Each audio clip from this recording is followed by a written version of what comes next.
Hello everyone, welcome back to a online solution. मैं हूं अशफाक। तो आज हम इस वीडियो में पढ़ने वाले हिंदी व्याकरण, हिंदी ग्रामर का इंपॉर्टेंट 50 क्वेश्चन पढ़ने वाले हैं, जो कि बहुत ही गजब का और बहुत ही इंपॉर्टेंट सवाल है।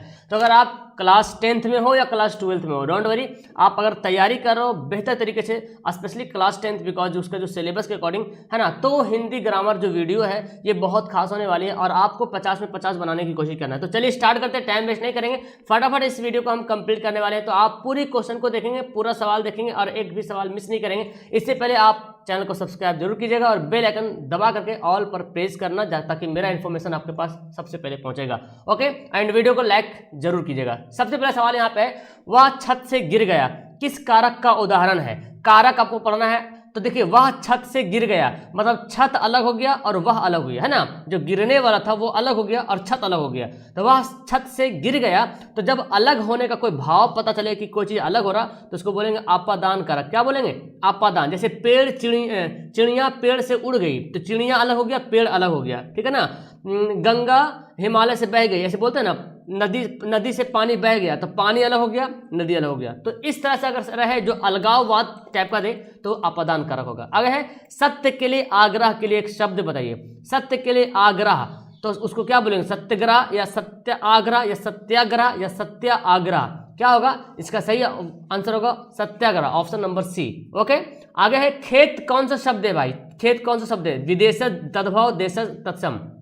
तो देखिए, खेत जो है तद्भव शब्द है। क्या है? तद्भव। क्योंकि खेत का जो तत्सम होता है वो क्षेत्र होता है। क्षेत्र को ही हम लोग बोलचाल की भाषा में खेत बोलते हैं, है ना। तो हमारा आंसर क्या होगा? बी होगा, तद्भव, राइट आंसर। आगे है, फूल कौन सा संज्ञा है? देखिए, संज्ञा आपने पढ़ा होगा, है ना। तो संज्ञा के 5 भेद होते हैं, संज्ञा में बताना। फूल, तो देखिए फूल से पता नहीं चल रहा कौन सा फूल है, गुलाब वाला फूल है कि चमेली वाला फूल है ना। तो देखिए, समूहवाचक तो होगा नहीं। जातिवाचक, एक जात का नाम है। फूल क्या? एक जात का नाम है, तो जातिवाचक होगा। अगर बोलता गुलाब का फूल तो व्यक्तिवाचक होता। ओके, ऑप्शन हमारा बी। नेक्स्ट पढ़ते हैं, मैं कौन सा पुरुष हूं? तो आपको पुरुष पढ़ना है, यानी कि पर्सन पढ़ना है। First person, second person, third person. देखिए, फर्स्ट पर्सन को बोलते हैं उत्तम पुरुष, ठीक है ना। सेकेंड पर्सन को बोलते हैं मध्यम पुरुष और थर्ड पर्सन को बोलते हैं अन्य पुरुष। अब बोलो, मैं कौन सा पुरुष है? मैं मतलब प्रथम है, जिसको उत्तम बोल सकते हैं, यानी कि फर्स्ट पर्सन है ये। तो ऑप्शन क्या हो जाएगा? ए हो जाएगा। मैं, हम, ई हो जाएगा उत्तम पुरुष। और मध्यम पुरुष का एग्जांपल क्या होगा? तुम लोग। और अन्य पुरुष का वाह, वे लोग, ऐसे। ओके, आगे सवाल है, मैं आज नहीं पढ़ूंगा कौन सा वाक्य है? निषेधवाचक वाक्य या विधिवाचक वाक्य, आज्ञावाचक वाक्य, संकेतवाचक वाक्य। इस वर्ड को पढ़िए, इस सेंटेंस को पढ़िए, मैं आज नहीं पढ़ूंगा। तो यहाँ पे जो वर्ड आ रहा है, जो सेंस आ रहा, निषेधात्मक आ रहा, मतलब निषेधवाचक मतलब नेगेटिव वाला सेंटेंस आ रहा। ओके, ऑप्शन हमारा ए राइट आंसर होगा। नेक्स्ट है, तुम अपने काम में सफल रहो। तुम अपने काम में सफल रहो, कौन सा वाक्य है? बोलते ना, तुम अपने काम में सफल रहो। उस जब कोई इच्छा करते हैं, जब कोई दुआ देते हैं उसके लिए, तो बोलते हैं। देखिए, संदेह मतलब को शक होगा, तो ये तो होगा नहीं। विधिवाचक तो ऐसा होगा नहीं। इच्छावाचक, क्या बोलेंगे? इच्छावाचक, यानी कि इच्छा जाहिर कर रहा कि तुम अपने काम में सफल रहो, है ना। उसको इच्छा जाहिर करके बता रहे हैं, तुम अपने काम में सफल रहो। तो ऑप्शन क्या हो गया? ए आंसर राइट हो गया। नेक्स्ट पढ़ते हैं, यथासंभव का समास बताना। समास से बहुत सवाल, 3-4 सवाल पूछता है, और संधि से पूछता है, और कारक से। ये तीनों टॉपिक बहुत इंपॉर्टेंट है। बाकी सब टॉपिक से आता है, लेकिन तीनों टॉपिक से सवाल कंफर्म आता ही आता है। यथासंभव, देखिए यथा जो है, यथा संभव में यथा जुड़ गया, यानी कि अवयव जुड़ गया। इसको अवयवी भाव समास बोलेंगे। उपसर्ग जुड़ जाता है, ठीक है ना। तो क्या हो जाएगा? अवयवी भाव समास, ऑप्शन नंबर सी। नेक्स्ट है, वीणा पानी कौन सा समास है? वीणा पानी कौन सा समास? एक्चुअली वीणा पानी किसको बोला जाता है ना जी? एक देवी को बोला जाता है वीणा पानी। तो ये ना एक खास नाम से उसको बताया गया, जैसे लौह पुरुष, तो किसी खास व्यक्ति का नाम से पुकारा जाता है लौह पुरुष, उस तरह से वीणा पानी बोलते हैं। तो वो क्या है? बहुब्रीहि समास, किसी के खूबी के बारे में बताएगा, क्वालिटी के बारे में बताएगा वीणा पानी। या जैसे लौह पुरुष, तो लौह पुरुष किसी खूबी के बारे में बता रहा है ना, जो लौह पुरुष है सरदार वल्लभ भाई पटेल, तो उसके बारे में बताता है। उस तरह से वीणा पानी जो है सरस्वती जो देवी है उनके बारे में बताता है। ऑप्शन हमारा सी राइट आंसर हो जाएगा। ओके, आगे है, कौन अशुद्ध वाक्य है? अशुद्ध वाक्य बताना आपको, ठीक है। देखिए, एकत्र, नीरस, मंत्रिमंडल, योगीराज। अशुद्ध वाक्य कौन यहाँ पे है? तो अशुद्ध शब्द कौन है? तो देखिए, मंत्रिमंडल। ये अशुद्ध है क्योंकि मंत्रिमंडल ऐसे लिखाता है, मंत्रिमंडल। और जब मंत्री लिखना होगा तो आप ऐसे लिखिएगा, ठीक है ना। लेकिन मंत्रिमंडल में हर सही कार होता है। तो ऑप्शन हमारा सी है, जो अशुद्ध है। ओके, आगे सवाल है इनमें से पानी का पर्यायवाची शब्द नहीं है। अब पानी का पर्यायवाची शब्द आपने क्या, ये नीर मतलब याद किया, जल है। अंबु मतलब ये पानी होता है। मेघ, मेघ मतलब समझ रहे बादल, उसी से बना मेघ पुष्प, मतलब बादल से टूटा हुआ फूल, क्या टूटेगा, फूल, मतलब पानी, पानी झड़ेगा। तो ये सब तीनों का मीनिंग पानी है, लेकिन सर का मीनिंग जो है पानी नहीं है, ये अलग है शब्द है। ओके, तो ये पर्यायवाची शब्द कौन नहीं है, सर। आगे है संज्ञा के कितने भेद है, बहुत हल्का सवाल, कभी कभी ये भी सवाल पूछता है यार, संज्ञा के कितने भेद है, सर्वनाम के कितने भेद है, तो आपको भेद भी याद रखना है, कितने प्रकार होते हैं, 5 प्रकार होते हैं, ठीक है ना। तिरंगा कौन सा समास है, देखिए तिरंगा में 3 आ रहा, जिससे संख्या पता चले, जिससे संख्या पता चले उसको बोलते हैं क्या, दिग्गु समास। क्या बोलते हैं, दिग्गु समास, दिग्गु समास। तो यहाँ पे तो है ही नहीं, इनमें से कोई नहीं। तिरंगा हो गया, है ना, त्रिभुज हो गया, जिसमें 3, तिरंगा में 3 पता चल रहा, त्रिभुज में 3 पता चल रहा, तो ऐसा शब्द आपको मिलेगा तो क्या होगा, दिग्गु समास होगा। ओके, और द्वंद्व समास में क्या होता है, एक दूसरे का उल्टा होता है ना, एड़ी चोटी उल्टा होगा। आगे है अध्यापक शब्द का स्त्रीलिंग क्या है, स्त्रीलिंग पुल्लिंग भी आपसे पूछा जाएगा। अध्यापक का स्त्रीलिंग क्या होगा, अध्यापिका। देखिए एकदम ध्यान से देखना है, ऑप्शन देखिए सी में अध्यापकी है, अध्यापक, अध्यापका है, अध्यापिकी है, नहीं अध्यापिका, option number A right answer होगा। आगे है नेता शब्द का स्त्रीलिंग क्या होगा जी, देखिए नेत्री, नेतिन या नेत्री या नेताजी या नेतायन भी कभी कभी बोलता है, ठीक है ना। तो नेता शब्द का स्त्रीलिंग होगा नेत्री, क्या होगा, नेता शब्द का स्त्रीलिंग नेत्री। चलिए आप देखते हैं आपका ग्रामर कितना स्ट्रॉन्ग है, 50 से 50 देखते हैं कौन बंदा जो यहाँ पे बिल्कुल सही बनाएगा। और नीचे कमेंट तो एकदम ईमानदारी से करना, और आप लोग प्लीज यार लाइक वाइक करने में कोई भी कंजूसीगिरी मत करना। इंद्र शब्द का स्त्रीलिंग बताओ, ठीक है ना। तो 3 शब्द मैंने यहाँ पे क्वेश्चन दे दिया स्त्रीलिंग का। इंद्र शब्द का स्त्रीलिंग क्या होगा, इंद्रा या इंद्राणी या इंद्राणी। देखिए तीनों इंद्राणी, मतलब पता चला कि यही होगा, लेकिन लिखने का तरीका अलग अलग है ना। यहाँ पे देखिए टा वर्गी नाम में हर सही दे दिया, यहाँ पे दीर्घई दे दिया। हमारा आंसर होगा option number C, Indrani, option C. Okay, next है समुच्च का संधि विच्छेद क्या है, समुच्च जोड़, देखिए क्या लिखा हुआ, तो ए बी सी डी, देखिए ऑप्शन देखिए ध्यान से, समुच्च का संधि विच्छेद क्या होगा, इसका सही आंसर होगा ऑप्शन नंबर बी, सम जोड़ उत जोड़ आय, तो ये तीनों मिलकर बनता समुच्च। बहुत अच्छा सवाल है यार। ओके, और इसी टाइप का एक्सेप्शनल जो सवाल होता है ना, जो अपवाद टाइप का सवाल होता है ना, उसी टाइप का सवाल पूछा भी जाता है, समझ में आ रहा ना। जो अपवाद टाइप का सवाल होता है, एक्सेप्शन जो सवाल होता है, उसी टाइप को ज्यादा पूछा जाता है, जो थोड़ा सा कठिन टाइप का रहे, झोल झाल रहे, उसी को ज्यादा पूछा जाता है एग्जाम में। क्या आप जा रहे हैं कौन में, क्या कौन सा निपाद है, अब बताना है ना कि ये क्या सवाल पूछा जा रहा, तो प्रश्न बोधक हो जाएगा, क्या हो जाएगा, प्रश्न बोधक हो जाएगा। आगे काश आज वर्षा होती, इस वाक्य में काश कौन सा निपाद है, निपात है, मतलब काश कौन सा शब्द बोला जा रहा है यहाँ पे, कौन सा, आदर बोधक होगा या सीमा बोधक या विस्मयादि बोधक या अवधारण बोधक। तो काश यहाँ पे क्या हो जाएगा, काश यहाँ पे विस्मयादि बोधक है ना, काश बोल दिया तो क्या हो जाएगा, विस्मयादि बोधक हो जाएगा, ऑप्शन नंबर सी। नेक्स्ट पढ़ते हैं गाल बजाना का अर्थ क्या है, गाल बजाना बोलते हैं ना, गाल मत बजाओ यार, मतलब डिंग मत हाँकना, डिंग मत हाँको। गाल बजाना मतलब डिंग हाँकना, मतलब बड़ाई करना, अपने आप को खूब तारीफ करना, बड़ाई करना, डिंग हाँकना, जानता कुछ नहीं बल्कि डिंग हाँकना, ठीक है ना, उसको बोलते हैं गाल बजाना। आगे सवाल है सही वर्तनी छाटिए, मतलब सही जो वर्तनी, जो सही शुद्ध कौन सा शब्द लिखा हुआ है, जयोत्सना, जयोत्सना, जयोत्सना एंड जयोत्सना। लो भाई बताओ यहाँ पे कौन सा शब्द जो है बिल्कुल सही लिखा हुआ है, देखिए इसका ऑप्शन क्या होगा, तो ऑप्शन नंबर ए तो नहीं होगा, डी भी नहीं होगा, ये बी और सी में देखिए कुछ डिफरेंस दिखाई दे रहा है, कुछ भी डिफरेंस नहीं दिखा रहा, मतलब यही दोनों हमारा राइट आंसर होगा बिल्कुल ही। जयोत्सना जो ऐसे लिखा था, जयो आदत्ता आदसा न करना, ठीक है ना, तो यहाँ पे भी ऑप्शन बी भी वही दिख रहा और सी में, दोनों सेम मैच कर रहा, तो बी या सी समझ लो। ओके, बी और सी दोनों हो जाएगा फिर हमारा आंसर, ठीक है, ध्यान से देखना यहाँ पे कैसे लिखा हुआ है, ज्योत्सना। ओके, ऑप्शन बी और सी दोनों। नेक्स्ट पढ़ते सदैव में प्रयुक्त संधि कौन सा, सदैव, सदा जोड़ एव, है ना जी, सदा जोड़ एव, सदा जोड़ एव क्या बना, सदैव बना। तो देखिए आयकार जुड़ गया, आयकार, ये आय क्या हो गया, ए वाला ए कार में वृद्धि हो गया, ए कार में वृद्धि हो गया, आय हो गया, तो ये वृद्धि होगा, और वृद्धि संधि किस में आता है, स्वर संधि में आता है, ऑप्शन नंबर ए। पवन का संधि विच्छेद क्या होगा, बोलो पवन का, तो आपने पढ़ा होगा पो जोड़ अन, क्या होता है, पवन होता है, पो जोड़ अन क्या होगा, पवन हो जाएगा, ऑप्शन नंबर बी। नेक्स्ट पढ़ते जी, हिंदी वर्णमाला में स्वरों की संख्या कितनी है, कितने स्वर है, तो आपको पता है हिंदी वर्णमाला में 11 स्वर है ना, 11 जो है स्वर है, ऑप्शन सी। नेक्स्ट पढ़ते हैं जो कहा ना जा सके, जो कहा ना जा सके उसके लिए क्या कहते हैं, अकथनीय, आगम्य, अजर, अक्षम्य। तो जो कहा ना जा सके उसको इसके लिए एक शब्द है अकथनीय, मतलब कथन बोलते हैं ना, कथन का मतलब स्टेटमेंट होता है, कहना, ठीक है। तो जो कथन नहीं कहा नहीं जा सकता उसको बोलते हैं अकथनीय। नेक्स्ट है जिसकी गंदर सुंदर है, जिसकी गर्दन सुंदर, उसके लिए क्या एक शब्द है, सुदर्शन, सुग्रीव, सुगर्दन, सुगत, क्या होगा, तो आंसर होगा ऑप्शन नंबर बी, सुग्रीव। जिसकी गर्दन सुंदर है उसको क्या बोलेंगे, सुग्रीव बोलेंगे, सुग्रीव। ओके। नेक्स्ट है गमन का विलोम शब्द क्या होगा, गमन, गमन, गमन मतलब एक जगह से दूसरी जगह जाना, जाना, गमन को मतलब जाना, तो आना का होगा आगमन हो जाएगा, है ना। गमन, प्रकाश की लाइट गमन कर रहे मतलब जा रही है, तो आगमन मतलब आना। Okay, option D. नेक्स्ट है अम्मीय शब्द का पर्यायवाची कौन सा यहाँ पे है, अम्मीय, है ना। देखिए कौन शब्द है अम्मीय, मतलब वही होता है जो सुधा का मीनिंग होता है ना। पीयूष, अम्मीय, सुधा, ये सब क्या है, पर्यायवाची शब्द है, और ये तीनों जो है उल्टा है इसका। ओके, तो अलग अलग वर्ड भी है, तो आंसर क्या हो जाएगा, ऑप्शन नंबर डी हो जाएगा। देखिए गिरीश में कौन सा संधि, देखिए गिरीश कैसे बनाएंगे इसको, गिर जोड़ ईश, तो गिर जोड़ ईश में रा पे दीर्घई कार जुड़ जाएगा, रा पे दीर्घई, है ना, रा पे क्या होगा, दीर्घई, दीर्घई को हम लोग बोलते हैं दीर्घ बोलते, क्या बोलते हैं, दीर्घ, दीर्घई कार जहां जुटा रहे या दीर्घऊ कार जुड़ा रहे, या तो फिर आकर आ मतलब बड़ा, है ना, तो समझना कि वो दीर्घ संधि होगा, ठीक है ना। Okay, option number B. Next पढ़ते जी, बेइंसाफी में उपयुक्त पर उपसर्ग क्या है, बेइंसाफी एक शब्द है, उसमें जो कौन सा उपसर्ग इस्तेमाल किया गया है, इन या बे या बेइन या बेई, क्या होगा, बे।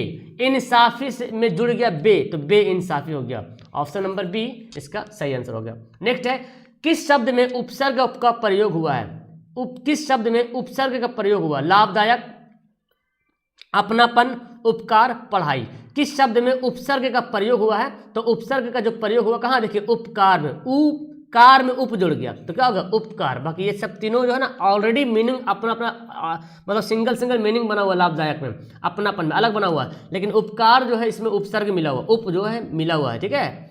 कौन सा शब्द समूहवाचक प्रत्यय नहीं है, समूहवाचक, अब समूहवाचक मतलब समझिए जिसमें समूह हो, लोग, तो लोग तो समूह होता है, वर्ग में भी समूह बनता है, गण में भी बोलते हैं ना, शिक्षक गण बोलते कि नहीं, शिक्षक मतलब एक हुआ, मेरे शिक्षक गण यहाँ पे पधारे हुए हैं, मतलब बहुत सारे जितने सारे शिक्षक हैं सभी आए हुए हैं, तो ये प्रेस जो है ना ये समूहवाचक प्रत्यय नहीं है, ऑप्शन नंबर बी। नेक्स्ट है पाठशाला किस प्रकार का शब्द है, पाठशाला, देखिए पाठ अलग है और शाला अलग है, पाठ का मतलब पढ़ाई और शाला मतलब घर, है ना, यानी कि ऐसा जहाँ पे पढ़ाई का घर हो, पाठशाला, स्कूल जिसको बोलते हैं, तो ये दो शब्द मिलके बना है, इसको बोलते हैं यौगिक शब्द, क्या बोलेंगे, यौगिक शब्द। जब दो शब्द मिलके बनता है, दो या दो से ज़्यादा शब्द से मिलके एक नया वर्ड बनता है, तो उसका भी माना अलग होता है, तो वो बनेगा क्या, यौगिक शब्द कहलाएगा। और दोनों शब्द जो जुटेगा ना, वो दोनों का पहले भी कोई ना कोई मीनिंग होगा, जैसे पाठ का मीनिंग है कि नहीं, शाला का मीनिंग है, जैसे विद्या, विद्या जोड़ आलय, तो विद्या का मतलब समझ रहे हैं घर, विद्या का मतलब पढ़ाई, आलय का मतलब घर, तो ये दोनों मिलकर बन गया विद्यालय। अब विद्यालय का भी अलग मतलब है जहाँ पढ़ाई होता है, तो ये ऐसा शब्द रहेगा तो यौगिक शब्द होगा। शाह कौन सा व्यंजन है जी, शाह, देखिए तीनों चारों जो देख रहे हैं ना ये व्यंजन का प्रकार है, ठीक है ना। शाह जो देख रहे हैं कौन सा व्यंजन है, शाह, जब शाह बोलते हैं तो आपके मुंह से हीट निकलता है, उष्मा निकलता है, शाह या ये शाह रहे या ये सा तलबी सा, डंटी सा, मूर्धन सा या हा, ये चार जो है उसमें व्यंजन है। ओके, उसमें व्यंजन कितना है, चार है, यही चारों है, याद रखिएगा, ऑप्शन इसका क्या होगा, ए होगा। नेक्स्ट है का वर्ग का उच्चारण स्थान क्या है, का बोलते हैं का खा, का वर्ग का मतलब का खा का खा गा घाड़ा। ओके, तो यह जो का खा गा घाड़ा जो बोल रहे हैं ना, का खा गा घाड़ा, तो अंदर से आवाज निकले कंठ से, इसको बोलते हैं कंठ, क्या बोलेंगे, कंठ से। दंत से क्या होता है, ता वर्ग वाला, ता था दा धाना। मूर्धा से क्या होता है, टा ठा डा ढाना। ओष्ठ क्या होता है, पा फा बा भामा, है ना जी। एक तालु वाला भी होता है, चा छा जा, तालु वाला। छा जो ध्वनि है किसके अंतर्गत आती है, छा, देखिए छा जो लिखा हुआ है इसमें क्या क्या मिला हुआ है, इसमें दो चीज मिल के बना है, ठीक है ना, तो का और शाह ये दोनों मिलके बना है, ठीक है, का और शाह मिलके बना है छा, तो ये दोनों मिलके बना है, इसको बोलते हैं संयुक्त। जब मिलके बनेगा कोई नया शब्द, वर्ण बनेगा, मिलके नया वर्ण बनेगा, तो क्या बोलेंगे, संयुक्त वर्ण बोलेंगे। ओके, आगे सवाल है, दो वर्णों के मेल से होने वाले विकार को क्या कहते हैं, बोला ना, किसी का डिफिनेशन भी पूछा जा सकता है। दो वर्णों के मेल से जो विकार उत्पन्न होता है उसको बोलते हैं संधि, बोलते हैं, क्या बोलते हैं जी, संधि बोलते हैं, इसका डिफिनेशन है। नेक्स्ट, स्वागत में प्रयुक्त संधि कौन है, स्वागत में कौन सा संधि हुआ भाई, देखो स्वागत में आधा सा दिख रहा और इसको होता है सु जोड़ आगत, सु जोड़ आगत, है ना। जब भी ऐसा वर्ड रहेगा तो यन संधि होगा, जैसे इति जोड़ आदि, इति जोड़ आदि। अब देखिए इसका, देखिए थोड़ा क्या बनता है, इत्यादि, क्या होगा, इत्यादि। देख रहे हैं ना, जब भी यन संधि होगा उसमें आधा शब्द कुछ ना कुछ रहेगा, इत्यादि हो गया। स्वागत में देखिए आधा सा है, ओके। तो आधा वाला शब्द जहां दिखेगा समझना कि ये यन संधि, अक्सर यही होता है, ओके। नेक्स्ट है दिल पक जाना, बोलते हैं तो दिमाग पक गया मेरा। अब दिल पकना, दिल पकना मतलब क्या होता है, अत्यंत प्रीत होना, अच्छा लगना, कष्ट पहुंचना, प्रेम ना होना। दिल बोलते हैं मेरा दिल पक गया, मतलब बहुत एकदम अत्यंत प्रीत होना, है ना। Option number A. नेक्स्ट पढ़ते हैं खोदा पहाड़ निकली चूहिया, ये मुहावरा बोलते रखते हैं अक्सर, मुहावरा नहीं, ये लोकोक्ति है ना। खोदा पहाड़ निकला चूहिया, तो बोलते हैं लोकोक्ति का अर्थ क्या है, परिश्रम अधिक और फल कम, कम परिश्रम करके बहुत मिलना, शर्म करने पर कुछ ना मिलना, परिश्रम के बिना ही फल पा जा सके। खोदा पहाड़ निकला चूहिया का मतलब परिश्रम किए, फल भी मिला, लेकिन परिश्रम ज़्यादा किए और फल जो है कम मिला, इसको बोलते हैं खोदा पहाड़ निकली चूहिया। Option A. नेक्स्ट पढ़ते हैं, उसने कहा कि मैं घर जाऊंगा, कौन सा वाक्य, उसने कहा कि मैं घर जाऊंगा। तो यहाँ पे जो की जुड़ गया ना, ये जोड़ करके इसको मिश्र वाक्य बना दिया, क्या, मिश्र वाक्य, इसको बोलेंगे मिश्र वाक्य। उसने कहा कि मैं घर जाऊंगा, है ना, जैसा मैं बोलता हूँ तुम वैसा करो, तो दो शब्द यहाँ जैसा वैसा से जुड़ के बनेगा। और संयुक्त कोई बोल रहे होंगे तो संयुक्त में और लगता है, तुम पानी पीते हो और खाना खाते हो, तो और से बनेगा, किंतु लगेगा, है ना, ये सब और से किंतु से बनेगा तो संयुक्त वर्ण होगा। और अगर मिश्र वाक्य होगा तो की लगा रहेगा, या तो जबकि, है ना, जैसे ही मैं स्कूल गया बारिश होना शुरू हो गया तो जैसे ही से वर्ड एक जुड़ रहा, है ना, तो ऐसा शब्द रहे तो समझना मिश्र वाक्य है, ओके डियर। राम घर गया, उसने माँ को देखा का संयुक्त शब्द बनाइए, संयुक्त वाक्य बनाइए। देखिए राम ने घर जाकर माँ को देखा, संयुक्त वाक्य में क्या बताना है, मैंने बताया संयुक्त वाक्य में आपको और या किंतु से जोड़ना है। राम, तो यहाँ पे देखो ऐसा तो है नहीं, राम घर गया अतः उसने माँ को देखा, राम घर गया और उसने माँ को देखा, यही पता चल रहा है ना। देखिए और से जुड़ रहा, राम घर गया और उसने माँ को देखा, ऑप्शन नंबर सी। नेक्स्ट पढ़ते हैं, महेंद्र का संधि विच्छेद क्या होगा, महेंद्र, तो देखिए ए कर आ रहा ना, ए आ रहा। अब देखिए महा जोड़ इंद्र, क्या होगा, महा जोड़ इंद्र, महेंद्र, तो यही तो होगा, महाजोड़ इंद्र, ऑप्शन नंबर देखिए ए हो जाएगा, महेंद्र, है ना, ऑप्शन ए। तो अब यहीं पे मैं इसका होमवर्क देता हूं, अब तुम लोग बताओ ये कौन सा संधि है, कौन सा संधि है, संधि कौन सा है जी, है ना, स्वर संधि में कौन प्रकार है, महेंद्र, ओके, नीचे कमेंट करना। आगे इसमें से भाववाचक संज्ञा कौन है, भाववाचक संज्ञा जिससे भाव पता चले। सभा से तो ये पता चला समूह है जी, घर तो एक घर है श्याम, तो लंबाई, लंबाई, चौड़ाई, ऊंचाई, ये सब क्या भाव है। बुढ़ापा, जवानी, बचपना, ये सब क्या है, भाववाचक संज्ञा है, ओके। नेक्स्ट है उत जोड़ हार के योग से कौन सा शब्द बनेगा, उत जोड़ हार, इन दोनों को मेल से बनेगा उद्धार। देखिए ये सब वर्ड को ना, जो एक्सेप्शन टाइप का नया टाइप का कोई आपको क्वेश्चन देखने को मिलता है उसको नोट कर लीजिए कॉपी में, ओके, ताकि रिवीजन करने का वक्त मिल जाए एकदम फटाफट, टाइम ना किलो। Option C. नेक्स्ट पढ़ते हैं, उपसर्ग का विलोम क्या होगा भाई साहब, तो ये तो आपको पता है, उपसर्ग का विलोम हो जाएगा प्रत्यय, क्योंकि उपसर्ग का उल्टा ही तो प्रत्यय होगा, है ना जी, ऑप्शन नंबर बी। आगे सवाल है, कौन सा शब्द तद्भव है, चलिए अब तत्सम तद्भव आप पहचानिए, तत्सम कौन सा है, तद्भव, पहले हमको तो तद्भव ही पहचाना, तद्भव कौन है। तो यहाँ पे जब हम देख रहे हैं तो यहाँ पे जो है तद्भव जो है बिच्छू है, एक्चुअली बिच्छू तद्भव शब्द है, और इसका तत्सम शब्द होता है वृक्षिका, क्या होता है, वृक्षिका, देखिए वृक्षिका, वृक्षिका ऐसे होता है, वृक्षिक, सॉरी वृक्षिक होता है, वृक्षिक, मैं लिख देता हूँ, चा में छा मिला हुआ, ठीक है ना, वृक्षिक। और ये बिच्छू जो है इसका जो है तद्भव शब्द है, तो वृक्षिक जो है तत्सम है। आगे सवाल है, अद्भुत शब्द का समानार्थी नहीं है, अद्भुत शब्द का समानार्थी मतलब सेम, सेम जिसका मीनिंग देता है वो नहीं है। तो अद्भुत मतलब आश्चर्यजनक बोलते हैं, बहुत आश्चर्यजनक बातें आपने बोली, मतलब अद्भुत बातें। अद्वितीय बातें मतलब एकदम जो कोई नहीं बोल सकता, जिसका कोई शानी ना हो, अद्वितीय।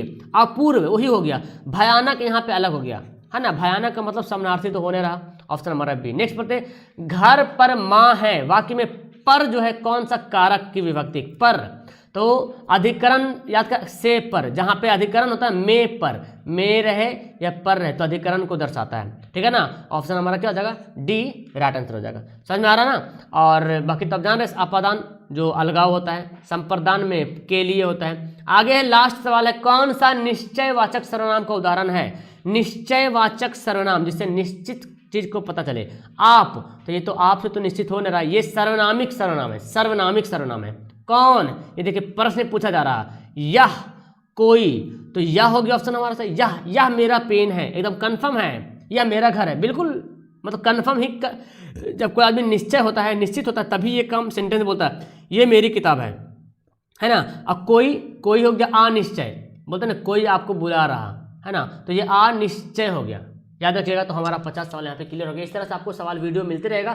चैनल पे जुड़ जाएं, जो पहली बार आए हैं आपके लिए बहुत छोटी सी बात है एक लाइक करना, और मेरे लिए बहुत बड़ी सी बात है। तो इसको आप इग्नोर ना करें, नज़रअंदाज मत कीजिएगा, लाइक जरूर कीजिएगा, दोस्तों को शेयर कीजिएगा, और हाँ अपने दोस्तों को शेयर जरूर करके उनको भी बता दीजिएगा, ताकि उसका भी हेल्प हो जाए, कुछ भला हो जाए। ओके, तो वीडियो को यहाँ पे लास्ट करते हैं, मिलते हैं नेक्स्ट वीडियो में। आपको कैसी लगी क्लास पढ़ने में नीचे कमेंट करेंगे, एंड जो मैंने सवाल पूछा उसका आंसर आपको बताना है जी। Okay, that's all, thank you everyone, मिलते हैं नेक्स्ट वीडियो में, बाय बाय।